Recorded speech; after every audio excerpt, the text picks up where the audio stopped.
Il existe plus de 2 millions d'espèces animales vivantes sur la planète aujourd'hui. C'est un chiffre stupéfiant, un degré de diversité incroyable. Et ce n'est qu'un instantané dans la chronologie de l'histoire naturelle. Aujourd'hui, les humains modernes, ou Homo sapiens, l'espèce dont nous allons parler dans cette vidéo, sont présents sur Terre depuis environ 30 000 ans, et de nombreuses espèces animales sont apparues et ont disparu pendant cette période. Les premiers hominidés sont apparus il y a environ 6 millions d'années, à une époque où la faune sur la planète Terre était très différente de celle de l'ère moderne, avec seulement quelques similitudes éparses. En d'autres termes, les humains et leurs proches parents ont rencontré un nombre stupéfiant d'animaux incroyables, dont beaucoup sont encore parmi nous aujourd'hui. Beaucoup d'autres, cependant, sont perdus dans les annales du temps, éteints, disparus, envolés.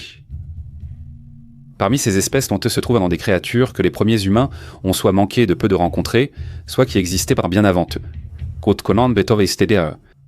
Ce qui aurait sûrement été inconcevable pour nos ancêtres. Aujourd'hui, nous allons nous concentrer sur ces espèces, les animaux que Homo sapiens a manqué de rencontrer. Certains de ces animaux avaient disparu juste avant que les humains modernes n'atteignent leur région, tandis que d'autres sont bien plus anciens. Des créatures sénantites qui existaient bien avant que les hominidés ne commencent même à évoluer. Nous allons examiner en profondeur certains des exemples les plus spectaculaires et extrêmes de ces animaux, des créatures qui auraient sans aucun doute émerveillé nos ancêtres. Rejoignez-nous pour un voyage à travers l'histoire naturelle afin de découvrir les créatures que les premiers humains n'ont pas eu la chance de voir. Nous allons commencer notre voyage très très loin dans le temps à la fin de l'ère mésozoïque. Une période de l'histoire naturelle qui s'est terminée avec l'extinction du Crétacé final qui a anéanti les dinosaures non-aviens il y a environ 66 millions d'années. Cela peut sembler évident, mais les êtres humains ou leurs proches parents n'ont jamais coexisté avec les puissants et terribles lézards des périodes du Trias, du Jurassique et du Crétacé. L'ère des dinosaures a précédé de loin l'ère des mammifères.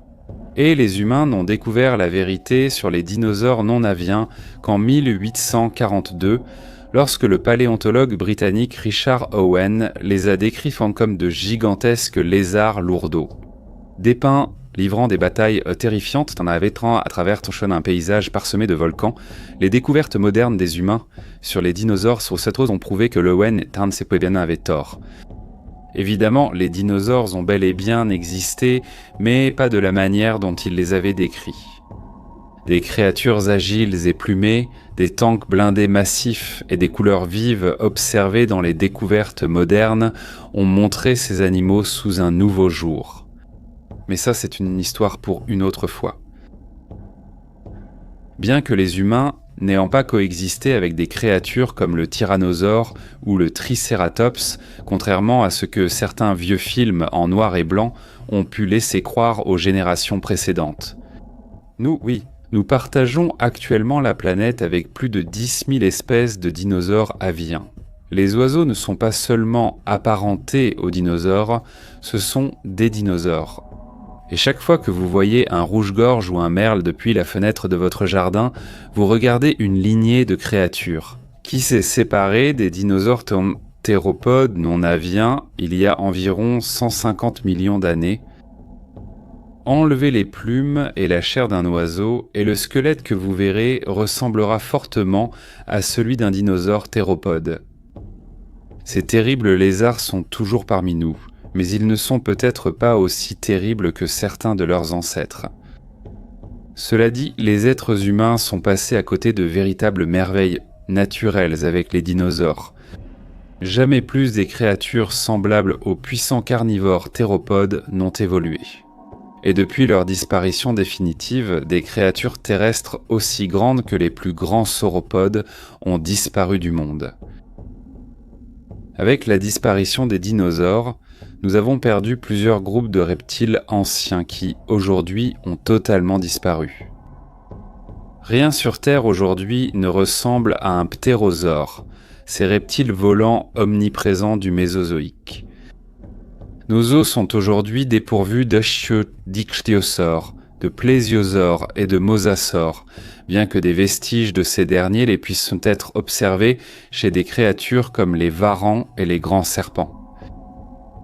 Le Mésozoïque était presque un monde extraterrestre comparé au nôtre, et on ne peut que se demander ce que cela aurait été de le vivre.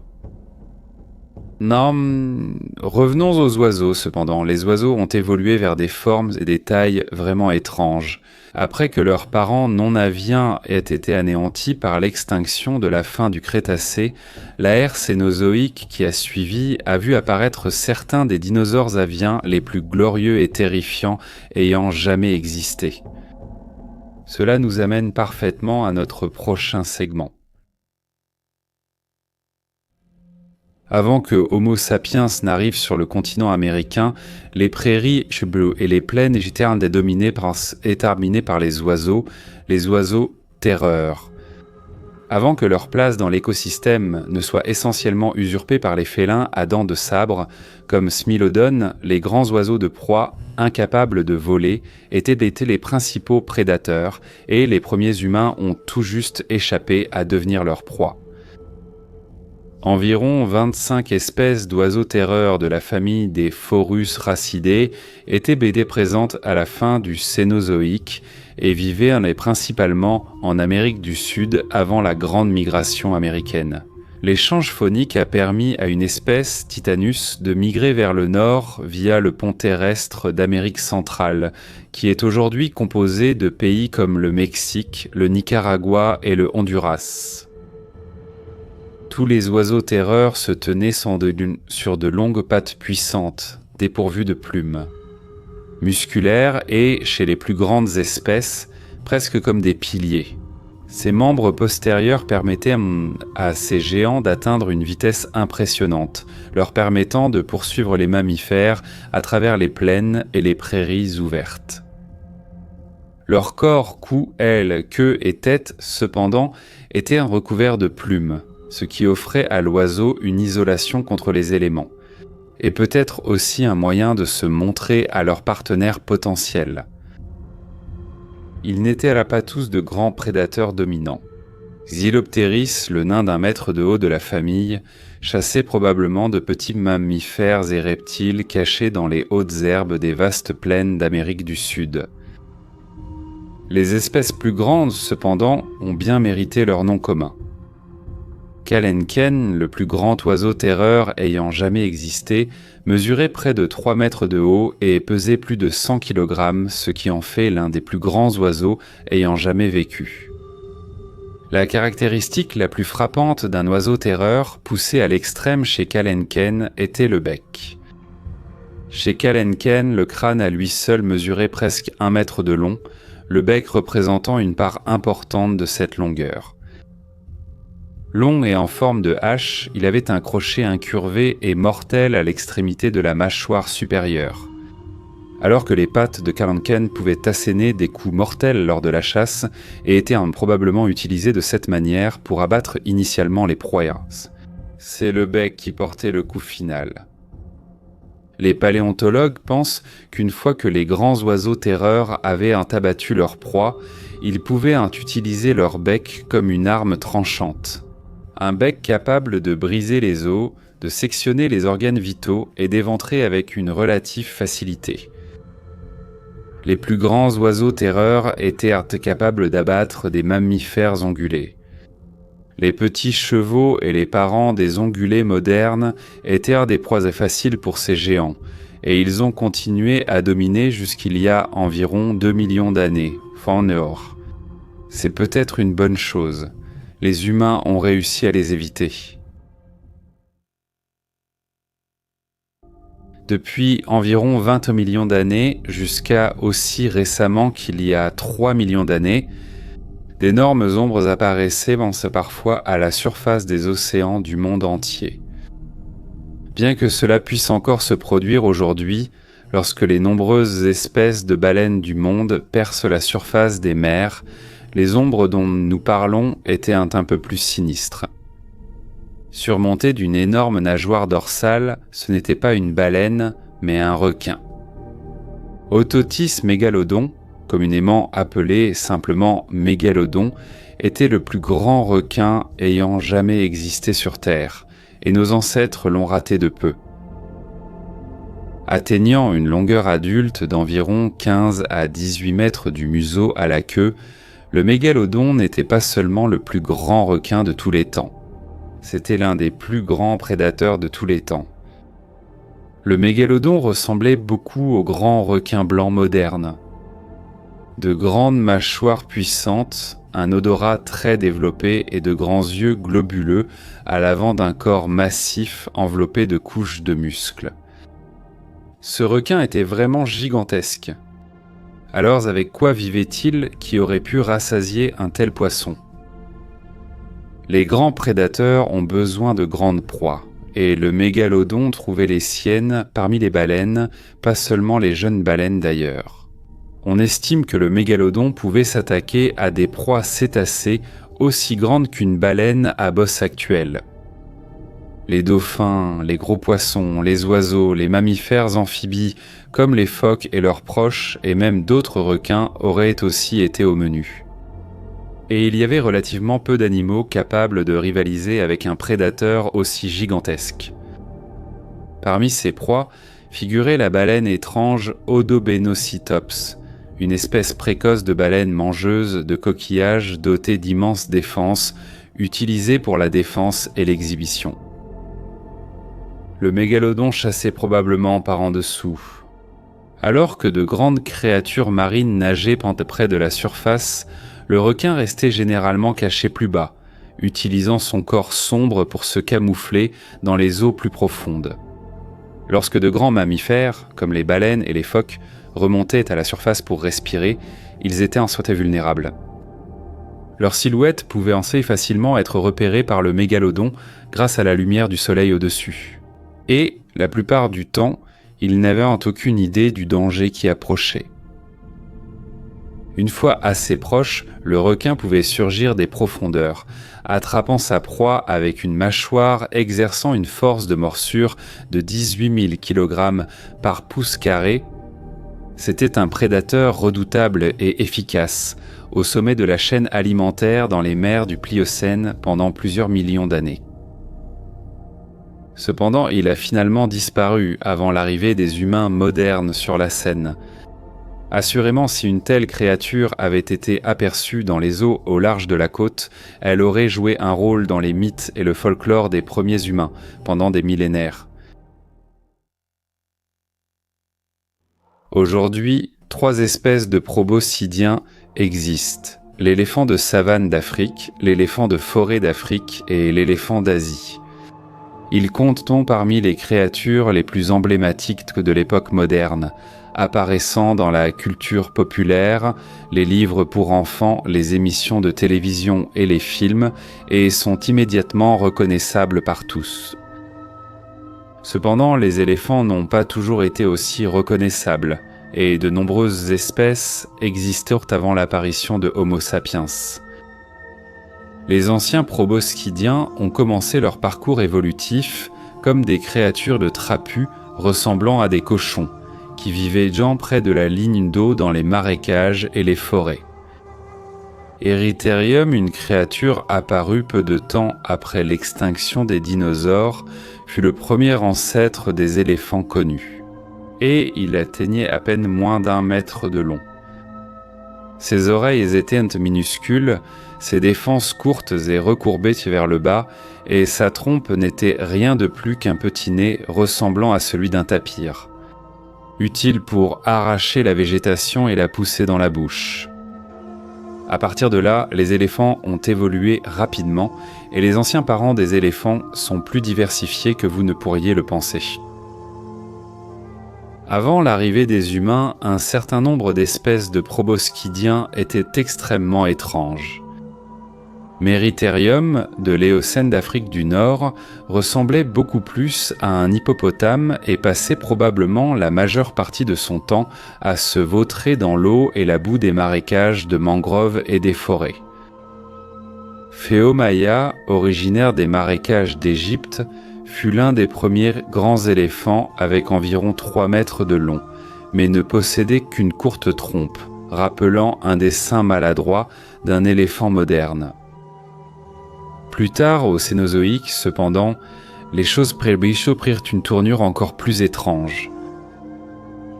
À mesure que les proboscidiens commencèrent à migrer hors d'Afrique vers l'Eurasie et même les Amériques, leurs formes évoluèrent pour devenir les grands herbivores que nous connaissons aujourd'hui. Leur trompe s'est généralement allongée, leurs oreilles sont devenues plus grandes et ils ont adopté une forme beaucoup plus éléphantesque, pas très différente de celle que nous reconnaîtrions aujourd'hui. Une grande partie des différences étranges résidait dans la structure de leur crâne, ce qui aurait été très remarquable. Cependant, Gomphotherium, connu en Afrique, en Eurasie et en Amérique du Nord, possédait 2 défenses, recourbées tant vers le bas et une longue mâchoire plate terminée par 2 longues dents pointues servant à creuser la terre pour déterrer la végétation enfouie. Platyblodon, un proche parent, était encore plus étrange, ressemblant presque à un éléphant au bec de canard. Une large trompe plate rejoignait une mâchoire large et plate, dotée d'énormes dents larges en forme de pelle pour ramasser la végétation dans les marais.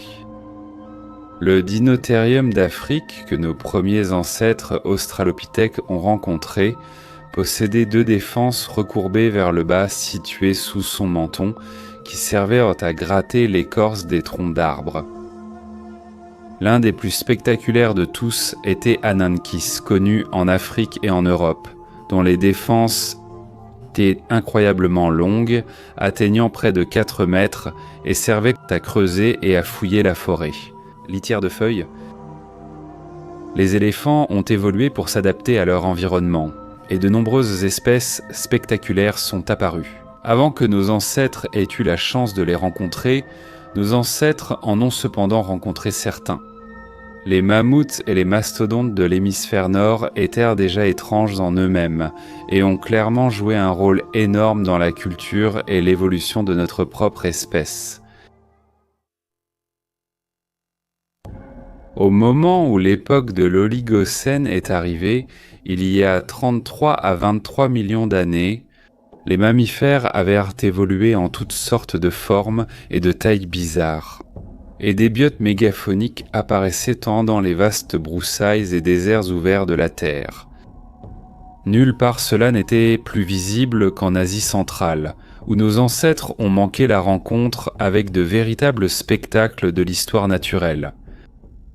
La créature la plus célèbre de cette époque était le Parasiratherium, le plus grand mammifère terrestre ayant jamais existé.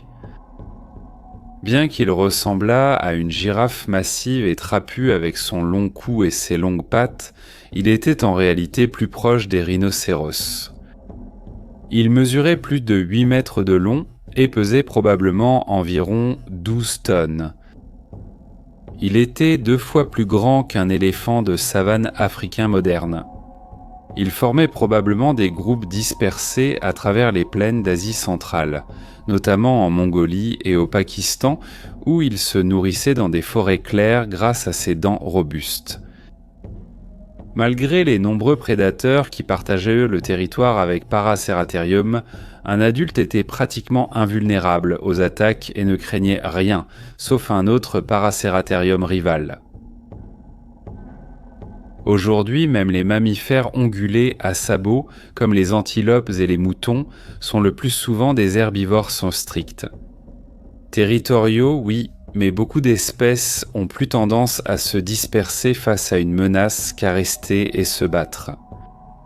Voici Entélodon, une créature souvent appelée le cochon de l'enfer. Présent à travers l'Eurasie pendant une grande partie de l'Oligocène. Ces mammifères ongulés étaient apparentés aux mammifères ongulés mentionnés précédemment, et ressemblaient beaucoup à de grands phacochères trapus, mais ils mangeaient beaucoup plus de viande que leurs parents. Les adultes pleinement développés mesuraient 3 mètres de long et étaient bel et bien équipés pour faire face aux prédateurs avec de puissantes mâchoires allongées qui leur donnaient un aspect à la fois porcin et crocodilien au niveau du visage. Bien qu'ils se nourrissaient probablement de matière végétale, Entélodon et ses proches étaient capables de tuer et de manger de petits mammifères et se nourrissaient vraisemblablement des carcasses de plus grands mammifères abattus par des prédateurs dominants, comme les créodontes. De petits groupes de cochons de l'enfer étaient improbablement capables de maîtriser le premier détenteur de la carcasse, s'imposant par l'intimidation à travers la lande. Quant aux créodontes, ils comptaient parmi les prédateurs mammifères les plus puissants et les plus efficaces ayant jamais existé. Le prédateur créodonte le plus remarquable de cette époque et de ce lieu était l'infâme hyène de l'aube, un carnivore ressemblant à un chien de 2 à 3 mètres de long, doté d'une longue queue et de puissants muscles enveloppant ses membres et son corps. Ses dents étaient adaptées pour broyer les os et ses canines étaient longues afin d'asséner un coup fatal puissant. Fait inhabituel pour un créodonte, les pattes de l'hyénodon étaient longues, ce qui laisse entendre qu'il poursuivait ses proies, souvent en meute. Avant les félins à dents de sabre rencontrés par nos ancêtres, ce sont des créatures comme l'hyénodon qui constituaient dans le groupe de mammifères carnivores les plus puissants du monde. L'Éocène, qui a commencé peu après le Paléocène, peu de temps après la disparition des dinosaures, a vu notre planète se réchauffer, avec l'apparition de forêts tropicales et d'océans chauds à travers le monde. Dans ces mers chaudes, l'absence de mosasaures et de plésiosaures laissait le champ libre à l'évolution d'un nouveau prédateur suprême. À certains endroits, des requins géants ont pris le relais. Mais dans la mer de Thétis, une région qui correspond aujourd'hui au Moyen-Orient et à certaines parties de l'Afrique du Nord, un nouveau groupe de créatures a commencé à émerger. Leurs ancêtres étaient des créatures poilues sans particularité, avec de longs museaux et des pattes d'enfant qui se nourrissaient au sein dedans et autour des rivières et des lacs. À mesure que les mers s'ouvraient et que les sources de nourriture aquatique devenaient de plus en plus abondantes, certains d'entre eux ont évolué pour adopter une apparence semblable à celle d'un crocodile et sont devenus amphibiens. Finalement, ils ont pu exploiter en grand nombre les sources de nourriture présentes en mer et en ont tiré une croissance immense. Ils ont perdu leurs pattes, qui se sont atrophiées en nageoires, et sont devenus connus sous le nom de baleines, les plus grands animaux ayant jamais existé. Les baleines n'ont pas toujours été de doux géants lorsqu'elles sont passées du statut d'habitantes de la Terre à celui de souveraines des vagues. Beaucoup d'entre elles ont conservé leurs instincts prédateurs d'origine, et certaines sont devenues des prédateurs suprêmes, de véritables terreurs. Jusqu'à 18 mètres de long. L'un de ces animaux était Basilosaurus, une créature si grande et si étrange. À l'époque, on a découvert que les gens pensaient qu'il s'agissait d'un monstre marin reptilien géant, d'où la traduction du nom en anglais par lézard-roi. Alors que les humains ont partagé le monde avec de nombreux prédateurs aquatiques mortels, ils ont manqué ces premières baleines prédatrices de haut niveau, qui étaient inconnues pour chasser d'autres baleines. Basilosaurus partageait les vagues avec Dorodon, une espèce de baleine beaucoup plus petite, ainsi qu'avec un ado Basilosaurus. Il aurait été plus que capable d'en éliminer un. Avec ses larges mâchoires et ses énormes dents écrasantes, il aurait été un adversaire redoutable pour presque tout ce qui se trouvait dans l'eau. Des plus petits poissons aux plus grands mammifères, les baleines ont sans doute connu le degré d'évolution le plus extrême parmi les mammifères, et elles l'ont fait en un laps de temps remarquablement court. Relativement parlant, Basilosaurus n'était qu'un exemple des merveilles du monde des cétacés avant l'apparition des humains sur la scène.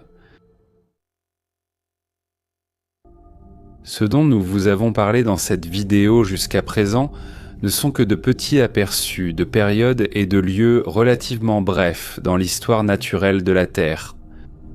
Un monde entier de merveilles à quai perdu existe dans les archives fossiles, et les humains anciens en ont manqué une grande partie. La vie complexe est apparue pour la première fois sur notre planète il y a un peu plus de 2 milliards d'années, et Homo sapiens existe seulement depuis 30 000 ans. Avant nous, des milliards et des milliards d'espèces sont apparues et ont disparu, adoptant toutes les formes et toutes les tailles.